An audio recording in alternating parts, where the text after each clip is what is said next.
3 दिसंबर 1984 की सर्द रात में अभी पूरा शहर ठीक से सो भी न पाया था कि पुराने भोपाल पर दहशत का कोहरा छा गया। यूनियन कार्बाइड के कीटनाशक कारखाने से उठे विषैली गैसों के गुब्बारों ने शहर के एक बड़े हिस्से पर मौत का शिकंजा कसना शुरू कर दिया था।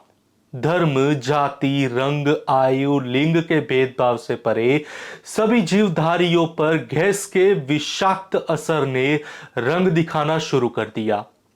सभी की आंखों में असह्य जलन की शिकायत होने लगी और सभी का दम घुटने लगा। गैस के सीधे संपर्क में आए लोगों ने तुरंत दम तोड़ दिया। किसी की आंखों की रोशनी गायब होने लगी तो किसी को उल्टियां व दस्त का न रुकने वाला सिलसिला शुरू हो गया। दम घुटने के साथ साथ किसी के मुंह से झाग निकलने लगा तो किसी को त्वचा विकृत होने लगी। किसी चेतावनी व निर्देश के अभाव ने विपदाग्रस्त नगरजनों को विवेक शून्यता की स्थिति में ढकेल दिया। दिशाहीन जन समूहों ने इधर उधर भागना शुरू कर दिया। मृत व मृत्यु से जूझने सगे संबंधियों व परिचितों को दुख बांटने के लिए रुकने का न किसी को होश था और न ही साहस था।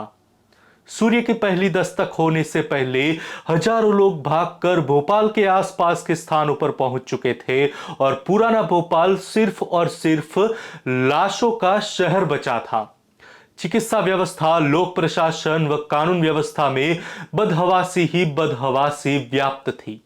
Shahjahanabad, Chhanbad, Green Park, Bairasia, PNT colony, Sindhi colony, Ramnagar, Tila, Jalalpur, Jayprakash Nagar, Ibrahim colony, Shastri Nagar, Chhola, Kazi campus, Gandhinagar तथा कोमटा की बस्तियों में लाशें हटाने का काम युद्ध स्तर पर शुरू कर दिया गया था। शहर के सारे अस्पतालों में मरीजों को कतारें लगने लगी और अकेले हमीदिया अस्पताल में 2:30 बजे तक रात को 4000 से ज्यादा ऊपर मरीज पहुंच गए थे। पुराने भोपाल में जगह जगह सामूहिक चिताएं जलने लगी और सामूहिक कब्रें खुदने लगी। भोपाल की जनता को यह दुस्वप्न कयामत के दिन या प्रलय की धारणा से भी अधिक भयावह लगा। वस्तुतः यह भविष्य की कोख में छुपे रासायनिक युद्ध का एक छोटा पूर्वाभ्यास सा प्रतीत होता है, जिसके संभावित परिणाम आज भी कल्पनातीत ही है। सारी बेजान चीजें यथावत थी और जीवन पर पूर्ण विराम लग गया था। यूनियन कार्बाइड का कीटनाशक कारखाना भोपाल शहर की उत्तर पूर्व सीमा पर स्थित है। यह कारखाना भोपाल इंदौर रेलवे लाइन से एकदम सटा हुआ और भोपाल रेलवे स्टेशन से मात्र 2 किलोमीटर की दूरी पर स्थित है।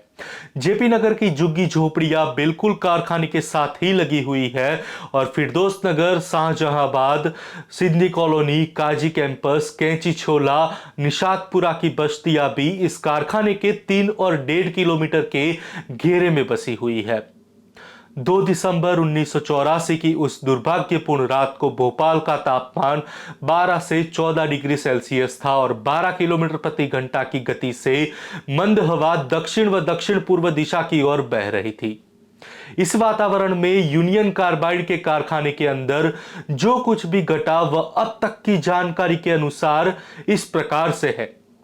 कारखाने के अंदर अर्ध भूमिगत गैस भंडारण टैंक में किन्हीं अज्ञात रासायनिक प्रतिक्रियाओं के कारण टैंक के अंदर तापमान तथा दबाव में तेजी से वृद्धि होने लगी। वातानुकूलन संयंत्र के बचत कार्यक्रम के अंतर्गत बंद पड़े होने के कारण इसकी कोई सहायता न ली जा सकी। भंडारण टैंक से अधिक दबाव के कारण अकस्मात जहरीली गैस निकलने की स्थिति में काम करने वाली प्रक्रिया प्रभावी होने से पूर्णतः विफल रही।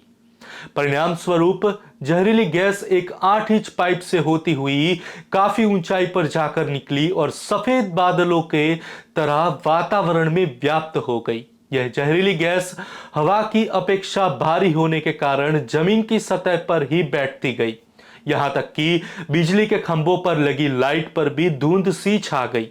लगभग 5 से 8 किलोमीटर तक के क्षेत्र को इस गैस ने गंभीरता पूर्वक प्रभावित किया, किंतु प्राप्त रिपोर्टों के अनुसार यह गैस कारखाने से 15 किलोमीटर तक फैली तथा 50 वर्ग किलोमीटर के क्षेत्र में रहने वाले शहर की 1/4 से अधिक यानी कि 2 लाख जनसंख्या इस दुर्घटना की चपेट में आई। अगर बात की जाए सुरक्षा उपकरणों की, तो वहां मशीन में दो मुख्य सुरक्षा उपकरण थे, जिसमें पहला है स्क्रबर, जो कास्टिक सोडा से गैस को निष्क्रिय करता है। यदि स्क्रबर विफल हो जाता है तो गैस फ्लेयर टावर में जलने के लिए चली जाती है। उस रात दोनों सुरक्षा प्रणालियों काम करने में विफल रही। कई दिनों तक अखबारों में अनुमान छपते रहे कि सुरक्षा प्रणालियां काम क्यों नहीं कर रही है। 7 दिसंबर को पहली वास्तविक खबर सामने आई, जहां फैक्ट्री के कर्मचारी संघ के नेताओं ने दावा किया कि वेंट गैस स्क्रबर की मरम्मत चल रही थी और लगभग 10 दिन बाद फैक्ट्री के कार्य प्रबंधक जे मुकुंद ने सार्वजनिक रूप से इस रिपोर्ट का खंडन किया, लेकिन यह जवाब देने में असमर्थ रहे कि उन्हें कैसे पता चला कि वेंट स्क्रबर ने काम किया है। यूसीसी ने तब से दावा किया कि इस्तेमाल किया गया कास्टिक सोडा टैंक के 3 दिसंबर की सुबह छूने पर गर्म यानी कि 60 डिग्री सेल्सियस था, जो दर्शाता है कि यह काम कर रहा होगा। लेकिन अब यह भी व्यापक रूप से स्वीकार कर लिया गया है कि स्क्रबर को बेहद कम डिजाइन किया गया था और निकलने वाली गैसों के एक अंश से अधिक को निष्क्रिय नहीं किया जा सकता था। फ्लेयर काम नहीं कर रहा था क्योंकि प्रबंधन ने रखरखाव के लिए वेंट स्क्रबर से फ्लेयर टावर तक चलने वाली पाइपलाइन को काट दिया था और इसे वेंट गैस पाइपलाइन से जोड़ दिया था, जो सीधे वायुमंडल में जाता था। यहां तक कि फ्लेयर टावर पर लगी लो भी बंद कर दी गई थी। इस प्रकार संयंत्र की सही सुरक्षा व्यवस्थाएं खराब हो गई थी। 3 अन्य सुरक्षा प्रणालियां थी जिनका या तो उस रात उपयोग नहीं किया गया था या उन्हें कम डिजाइन किया गया था। सबसे पहले कारखाने में वाटर जेट का एक नेटवर्क है, लेकिन वे उस ऊंचाई तक नहीं पहुंच सके जिस ऊंचाई तक MIC हवा में उड़ रही थी। दूसरा, MIC भंडारण टैंक 30T रेफ्रिजरेशन सिस्टम से जुड़े होते हैं, जो तरल MIC को 0 डिग्री सेल्सियस पर रखता है। जून 1984 में प्रशीतन प्रणाली बंद कर दी गई थी और गैस 15 डिग्री से 20 डिग्री सेल्सियस पर थी। यदि प्रशीतन प्रणाली काम कर रही थी या काम करने में सक्षम थी तो MIC को ठंडा किया जा सकता था। प्रशीतन ने रासायनिक प्रतिक्रिया का पता लगाने और प्रतिक्रिया के खतरनाक गति तक पहुंचने से पहले सामग्री के सुरक्षित निपटान के लिए उपलब्ध समय को बढ़ा दिया होगा। तीसरा, भोपाल संयंत्र में 3 टैंक थे, जिनमें से प्रत्येक की क्षमता 60 टन थी, जिसमें से एक को आकस्मिकताओं के लिए हमेशा खाली रखा जाना था, लेकिन उस रात सभी टैंकों में MIC मौजूद था। डाउन टू अर्थ में छपी रिपोर्ट के अनुसार 25 साल बीतने के बाद भी 1000 टन खतरनाक अपशिष्ट यूनियन कार्बाइड फैक्ट्री के आसपास फैला हुआ है। त्रासदी के 20 वर्ष बाद भी कोई भी व्यक्ति बंद हो चुकी फैक्ट्री में पड़े खतरनाक अपशिष्ट के निपटान की ओर ध्यान नहीं दे रहा है। सुनवाई के दौरान भारत के पूर्व मुख्य न्यायाधीश रंगनाथ मिश्रा द्वारा इसके दीर्घगामी विसरलेपन और सफाई की बात कही गई थी, लेकिन फिर भी इस पर कोई ध्यान नहीं दिया गया। क्षतिपूर्ति राशि तथा अस्पताल का निर्माण ही केंद्र बिंदु में रहे। 1980 में और फिर इसके बाद 1991 में जब माननीय न्यायालय ने यूनियन कार्बाइड के खिलाफ आपराधिक आरोप लगाने के प्रति अपनी सहमति दी थी, तब श्री मिश्रा उच्चतम न्यायालय की दोनों महत्वपूर्ण निर्णय सुनाने वाली बैच में शामिल थे। इस भयावह त्रासदी के 10 वर्ष बाद अर्थात 1900 के दशक के मध्य में यूनियन कार्बाइड ने कंपनी के शेयर इसकी भारतीय कंपनी को बेच दिए।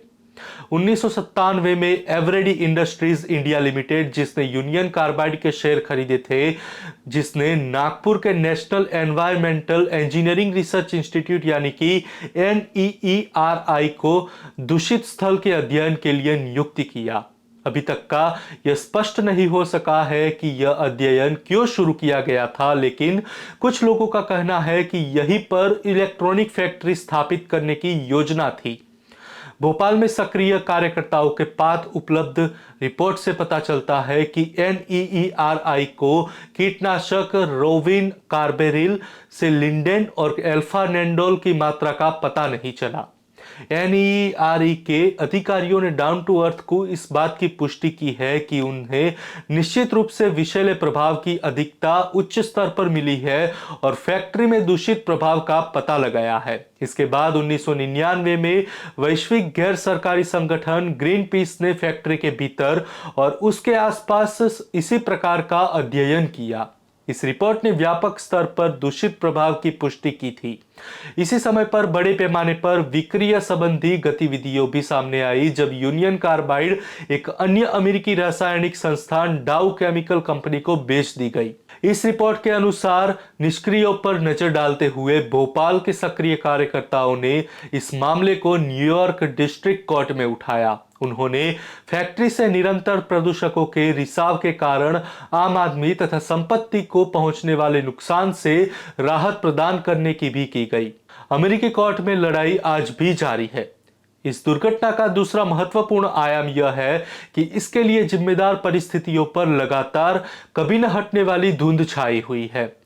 शुरू दिन से प्रतिष्ठित वैज्ञानिक सारे मसले को जहरीली गैस के मिथाइल आइसोसाइनेट या फारुजीन या दोनों के मिश्रण होने के विवाद में उलझा दिया।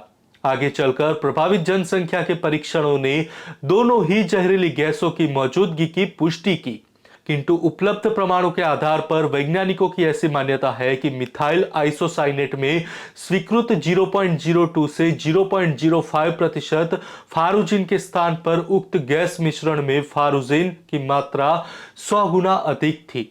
गैस के प्रभाव से मृत जानवरों के शव परीक्षणों में प्राप्त साइनाइड तत्व की मौजूदगी ने वैज्ञानिकों को दुविधा में डाल दिया है, क्योंकि रसायन शास्त्र ने तर्क ऊपर के दोनों गैसों के तत्वों के साइनाइड में परिवर्तन की व्याख्या में असमर्थ है। मौजूदा लिपापोती की प्रक्रिया को देखते हुए नहीं लगता है कि संबंधित सत्य निकट भविष्य में जनता के सम्मुख प्रकट हो सकेगा। ठीक इसी प्रकार यह अटकल भी लगाई जा रही है कि मिथाइल आइसोसाइनेट के भंडारण टैंकों में पानी रिसने के कारण ऐसी रासायनिक प्रक्रिया की शुरुआत हुई जिससे भंडारण टैंक का तापमान व दबाव असाधारण रूप से बढ़ गया, किंतु पानी रिसने के कारणों का तथा उसकी मात्रा के विषय में कोई जानकारी फैक्ट्री के मालिक के पास या प्रबंधकों के पास नहीं है। यहाँ तक कि टैंकों में पानी घुस जाने को पुष्टि करने वाले ठोस प्रमाण भी अब तक उभर के सामने नहीं आए हैं और न ही भविष्य में उनके प्रकट होने की कोई संभावना नजर आती है। भंडारण टैंक में तापमान व दबाव की वृद्धि को जन्म देने वाले रासायनिक प्रक्रिया चाहे जो भी रही हो, इस बात से इनकार नहीं किया जा सकता है कि सारा दोष संयंत्र की आंतरिक गड़बड़ियों का ही था।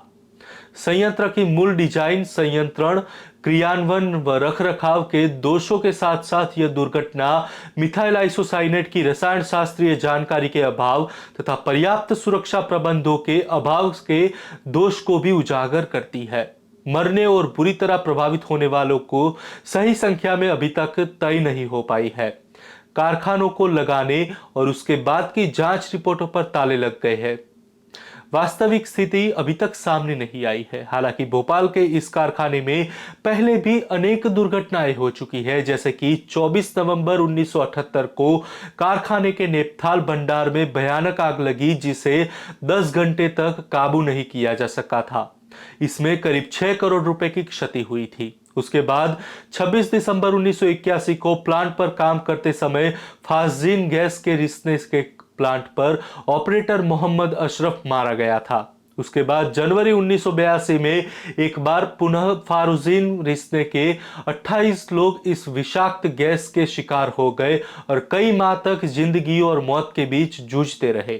उसके बाद 22 अप्रैल 1982 को कंट्रोल सिस्टम के विद्युत पटल पर काम करते समय 3 बिजली कर्मचारी जलकर बुरी तरह घायल हो गए। भोपाल की यह दुर्घटना अपने आप में अकेली नहीं है। देश में काफी अरसे से छुटपुट दुर्घटनाएं हो रही है जिन पर कोई भी ध्यान नहीं दिया जा रहा है। अनेक उद्योग ऐसे हैं जहां इस तरह का खतरा आज भी मौजूद है। ऐसी दुर्घटनाएं कई जगह हो सकती है। इस दुर्घटना के असली कारणों को समझने के लिए हमें बहुराष्ट्रीय कंपनियों और विश्व में चल रही तकनीकी हस्तांतरण को भी समझना होगा। साथ ही साथ देश में चल रही कृषि विकास नीति और कीटनाशकों के इस्तेमाल के व्यापक संदर्भ को भी गहराई से देखना पड़ेगा। लेकिन इससे पहले भी देश में औद्योगिक गतिविधियों के चलते लोग मरे हैं और आज भी मर रहे हैं। जैसे कि मंदसौर मध्य प्रदेश में स्लेट पेंसिल उद्योग में हर महीने 13 श्रमिक सिलिका को घातक धूल के शिकार हो रहे हैं और सैकड़ों बुरी तरह बीमार भी हो रहे हैं।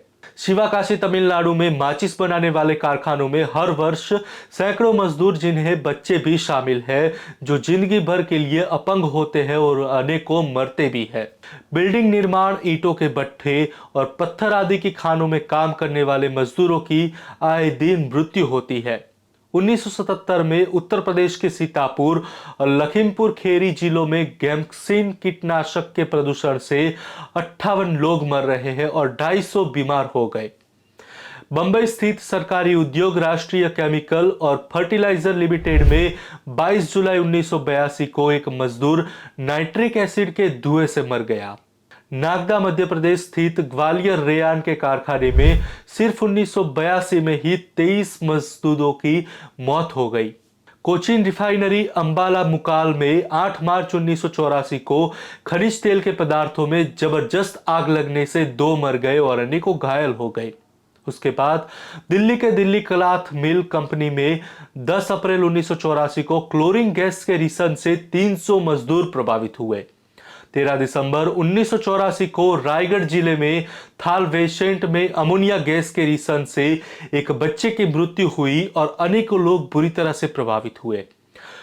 इस मसले को लेकर रियासत भी बहुत सालों तक चली।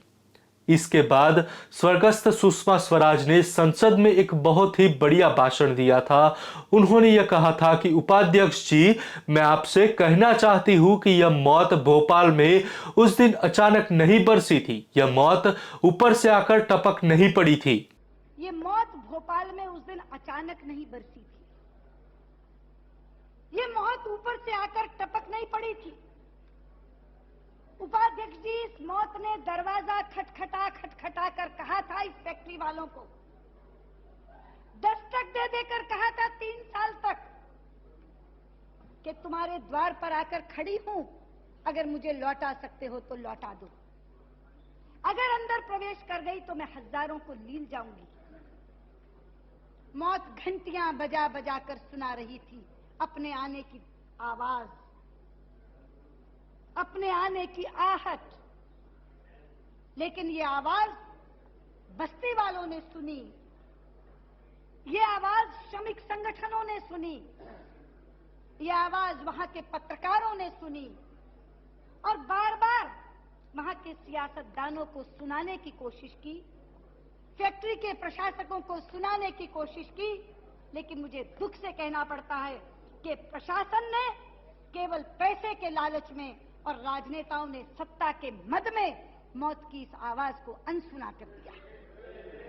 अमर उजाला में छपी रिपोर्ट के अनुसार इस दुर्घटना के लिए यूनियन कार्बाइड फैक्ट्री के मालिक वारेन एंडरसन को मुख्य आरोपी बनाया गया था। वारेन एंडरसन को आईपीसी की ऐसी गंभीर धाराओं के तहत गिरफ्तार तो किया गया जिन पर अदालत की इजाजत के बिना जमानत नहीं मिल सकती थी, लेकिन महज 4-5 घंटे के भीतर इन्हें न सिर्फ जमानत मिल गई बल्कि इनके लिए भोपाल से तो क्या देश से भागने का इंतजाम भी कर दिया गया। इसके बाद इनके खिलाफ अदालतों में सुनवाइयां होती रही। अमेरिका से इनके प्रत्यर्पण की कथित कोशिशों भी जाती रही, लेकिन ये कभी भारत नहीं लौटे। एंडरसन 1986 में यूनियन कार्बाइड के सर्वोच्च पद से रिटायर हुए और 92 साल की उम्र में 29 सितंबर 2014 को अमेरिका के फ्लोरिडा में इनकी मौत हो गई। पीड़ित एंडरसन को भारत लाकर सजा देने की मांग करते रहे, लेकिन भारत सरकार उसे अमेरिका से नहीं ला सकी। हजारों लोग अपना हक न मिलने की दुखी है। उन्हें अफसोस इस बात का भी है कि 3 दशकों में कितनी सरकारें आई, मगर कोई सरकार यह भी पता नहीं लगा पाई कि वॉरेन एंडरसन की रिहाई किसके कहने पर हुई थी। माना जाता है कि तत्कालीन मुख्यमंत्री अर्जुन सिंह ने वॉरेन एंडरसन को विशेष विमान से भोपाल से निकलने की सुविधा उपलब्ध करवाई थी। हालांकि एक रिपोर्ट में दावा किया गया था कि इस समय की केंद्र सरकार से आदेश मिलने के बाद वॉरेन को भोपाल से बाहर जाने दिया गया। तो आज के लिए बस इतना ही। हम आशा करते हैं कि आपको ये वीडियो पसंद आया होगा, तो वीडियो को ज़्यादा से ज़्यादा शेयर करें, लाइक करें और अपने सुझाव कमेंट बॉक्स में ज़रूर दें, ताकि हम आपको और भी बेहतर तरीके से कंटेंट प्रोवाइड कर सके। और ऐसे ही वीडियोस देखना चाहते हैं तो अभी हमारी चैनल को सब्सक्राइब करें और बेल आइकॉन दबा दीजिए, ताकि आगे आने वाले वीडियोस की जानकारी आपको मिलती रहे। तो मिलते हैं अगले वीडियोस में नए विषय के साथ। तब तक के लिए आप देखते रहे आपका अपना channel know with Nishit, empowering minds, unveiling truths. नमस्कार, जय हिंद, जय मां भारती।